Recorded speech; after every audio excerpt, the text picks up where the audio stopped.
Alors, commençons un peu tout ça. Donc, il y a eu du lore qui est arrivé avec le nouveau supplément Tomb de bataille de Skaven et Shin. Et on a du lore, comme on l'a dit, sur la ville qui se trouve à Larogne et qui appartient au clan Eshin.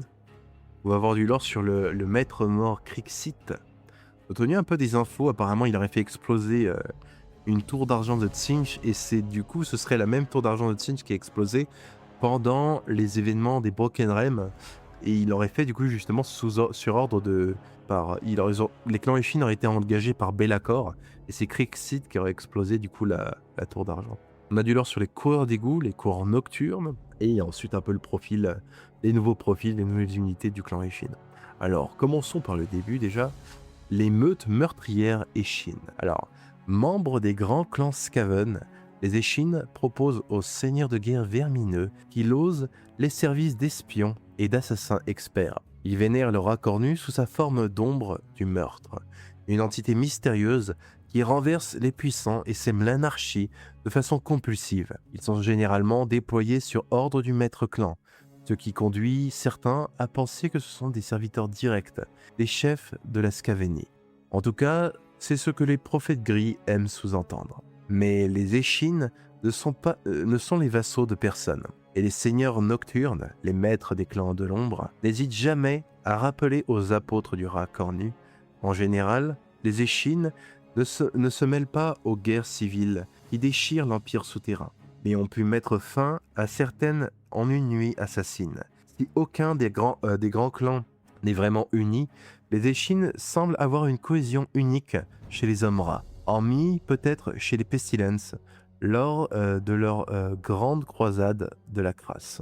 Alors que les autres Skaven sont frénétiques, eux sont vigilants et patients, des traits qui les rendent encore plus perturbants pour leurs rivaux. Donc oui, il y a ce côté où les clans Eshin sont bien plus disciplinés que les autres Skaven. Et c'est vrai qu'il y a un peu ce côté aussi où il y a beaucoup de rumeurs qui disent que si les clans Eshin le décident, ils peuvent tuer tous les membres du conseil des 13. C'est un peu ceux qui, s'ils voulaient, ils pourraient presque un peu décider du fonctionnement de la société Skaven. Mais ils semblent tout de même avoir une certaine loyauté ou écouter certains hauts seigneurs un peu des Skaven. Et Laura Cornu lui-même, bien sûr. Même si les seigneurs nocturnes considèrent leurs fifres comme sacrifiables, le plus humble soldat Eshin reçoit un minimum d'entraînement afin de se montrer utile. Ceci dit, les clans de l'ombre ont beau projeter une image d'unité, leur hiérarchie est tout aussi traîtresse que celle des autres clans. Elle est juste plus subtile. Les doyens des clans entretiennent cette situation, car si leurs larbins ne peuvent pas prospérer dans un tel environnement, comment pourront-ils semer la discorde voulue par l'ombre du meurtre? Donc oui, ils sont un peu plus disciplinés, mais ils sont un peu plus disciplinés, mais ça reste des Skaven. Ça reste des Skaven tout de même.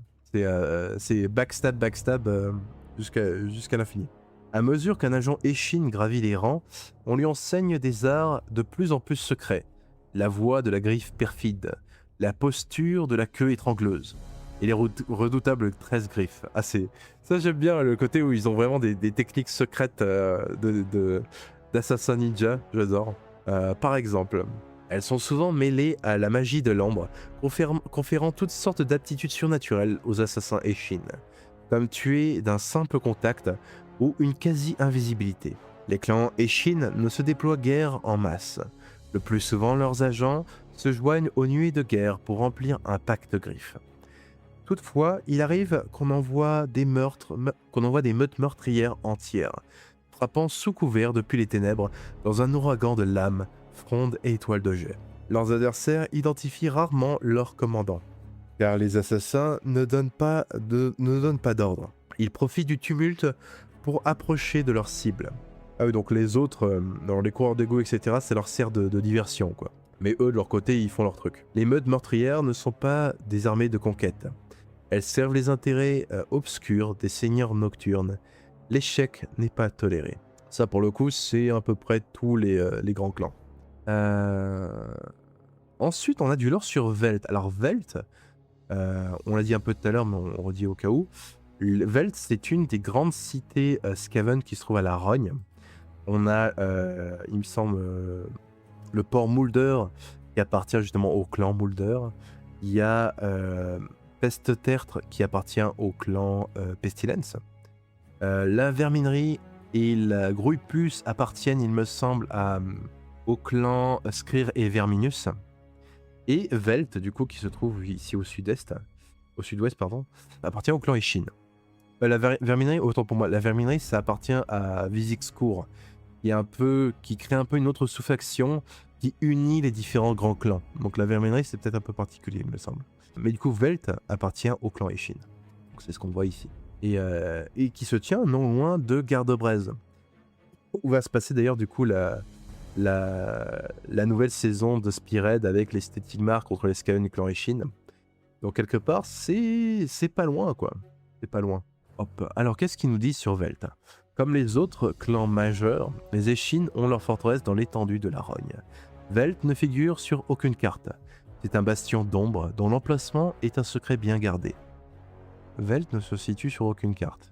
Vous êtes loupés un peu les gars. Bon, nous en tant que lecteurs et un peu, on sait que c'est là, mais du coup dans l'univers, personne ne sait que c'est là bien sûr. Donc dans l'emplacement est bien gardé si bien gardé que certains croient qu'il se déplace sur caprice de ses seigneurs. Ça pourrait être aussi une cité qui se déplace, ça ce serait intéressant ça. Les doyens Eshin ont une telle maîtrise des arts ténébreux qu'on dit qu'ils ne sont plus matériels. Dans leur chambre mouvante et semée de pièges, ils soumettent les assassins les plus prometteurs des clans à un entraînement draconien pour apprendre leurs techniques les plus obscures. Il s'y trouve aussi des pièces renfermant les outils les plus cruels et les salles de trophées où sont accrochées les têtes terrifiées de ceux qui ont remis en cause la compétence des maîtres morts. Ok.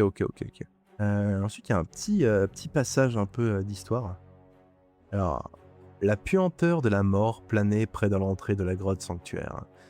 Les corps des défenseurs elfes avaient été emmenés pour être incinérés. Les ombrages gisaient là où ils avaient péri.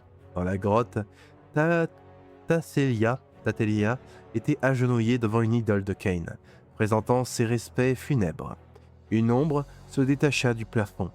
Elle coula comme dépourvue de squelette dans un silence absolu, le long du bras levé de la statue.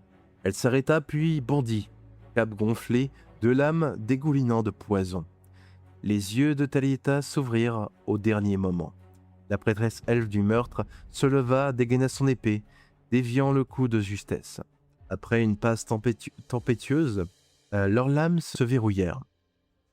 Tatelia sourit, frôlant en vermine. Les yeux de l'assassin flamboyèrent. Il y eut un bruissement, puis Tatelia eut le souffle coupé, une écume sanglante aux lèvres. Elle s'écroula, ses convulsions lui rompant les os. Le Skaven retira la lame enserrée dans sa queue et plantée dans le flanc de l'elfe. La dernière chose qu'elle vit fut l'homme ras se baissant pour lui écorcher le visage. Ah oui, c'est toujours avec les assassins Skaven. Vous pouvez peut-être bloquer deux lames, mais il y en a toujours une troisième derrière, quoi. J'aime beaucoup, j'aime bien comment les assassins un peu sont décrits comme des ombres presque liquides. C'est assez stylé en vrai comme description. Donc voilà pour la première page. Ils ont passé un stage chez Be'lakor. Peut-être, d'après certaines théories aussi potentiellement, les membres du clan Eshin pourraient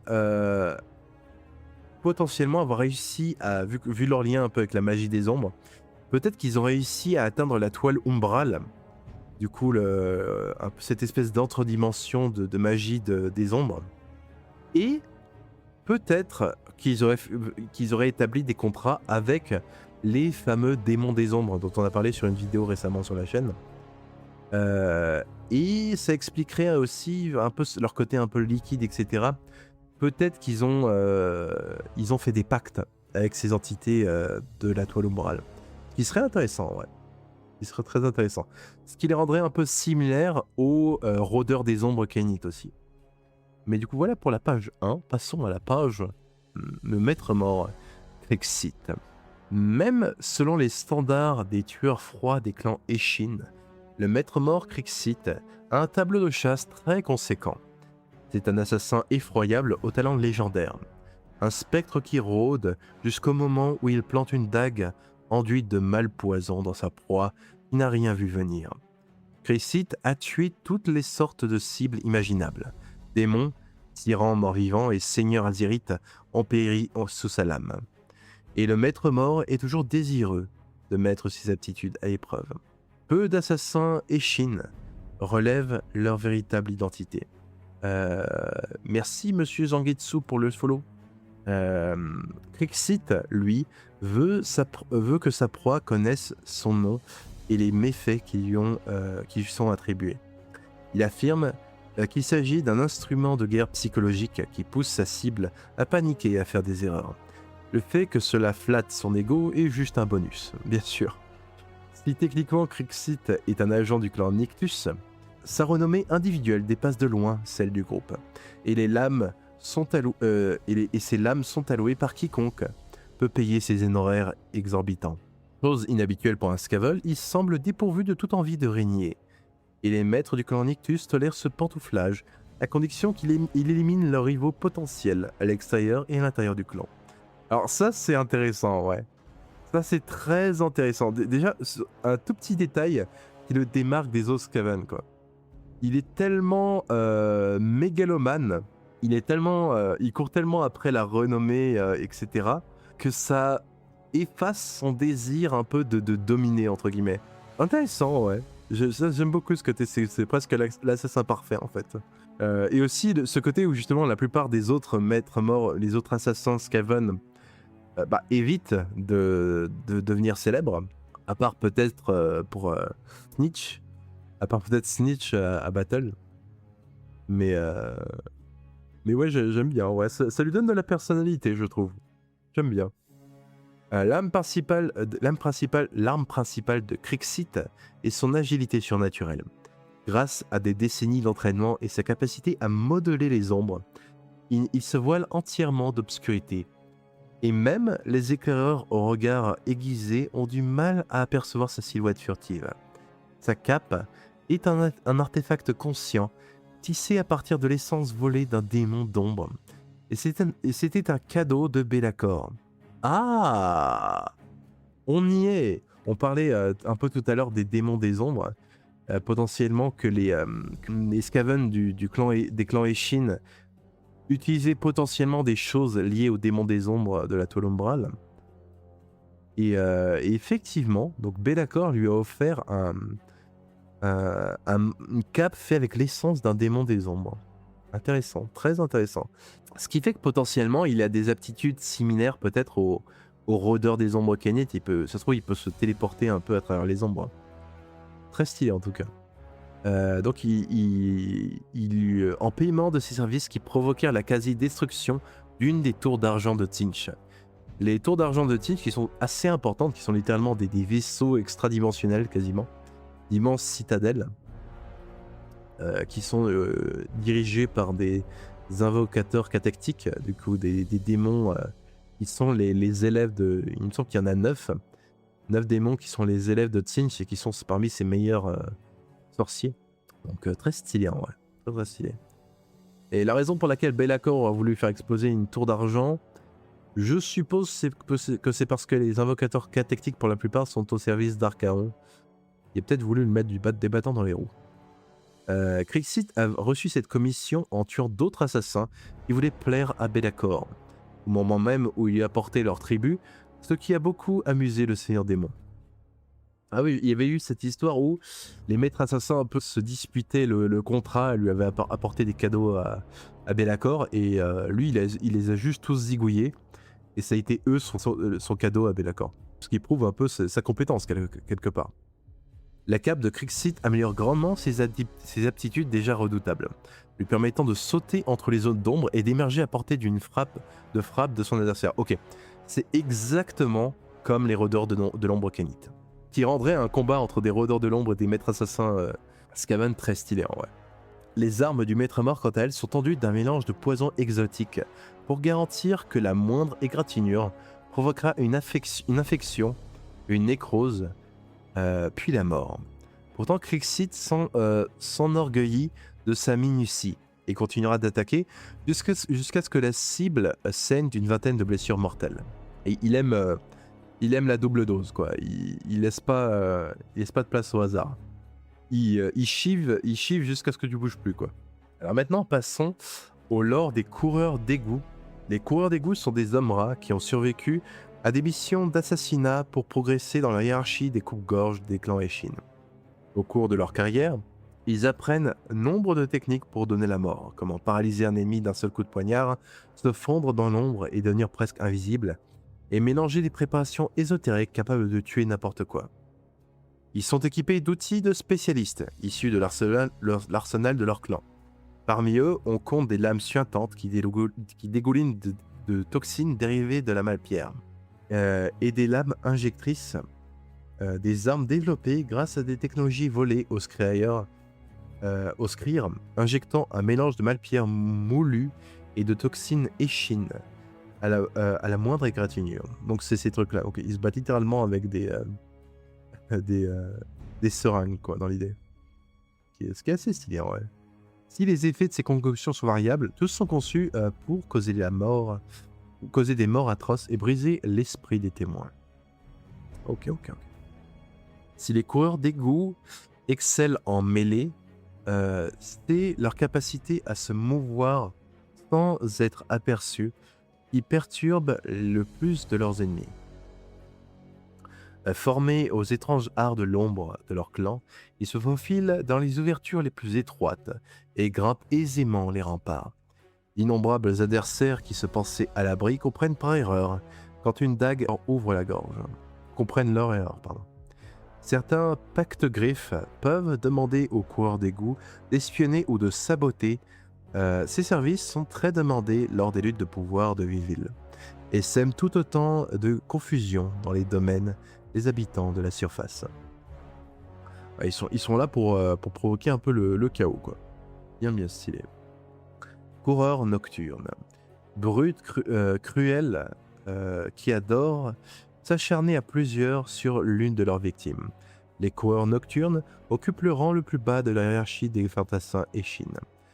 Leur spécialité est de tuer sans honneur, et ils s'attaquent rarement à moins de 2 contre 1. Les bandes de ces infâmes hommes rats assument les tâches les plus viles, comme achever les traînards, saper les positions défensives de l'ennemi, ou distraire celui-ci afin que des agents dont la vie a plus de valeur puissent accomplir leur mission plus facilement. C'est eux qu'on envoie au casse-pipe pour faire diversion, en gros. Un seul coureur nocturne rachitique en apparence peut se mesurer à un soldat humain. Et quand il y en a plusieurs, il possède une détermination surprenante. Ceux qui ont l'habitude d'affronter des guerriers des clans ils possèdent une détermination surprenante, ceux qui ont l'habitude d'affronter des guerriers des clans Verminus. Ils sont armés de divers outils de mort à l'efficacité rustique. Les dagues et massues servent aux exécutions en face à face. Les frondes offrent une alternative à distance. Sont faciles à dissimuler et peuvent fracturer une mâchoire ou une tempe d'un tir bien placé. Un des instruments les plus fourbes de l'arsenal des coureurs nocturnes est le rat commun. Créatures très répandues sont dressées pour espionner et répandre les maladies et saboter en échange de viande pourrie pour assurer leur loyauté. Ah oui, c'est les rats kamikazes, quoi.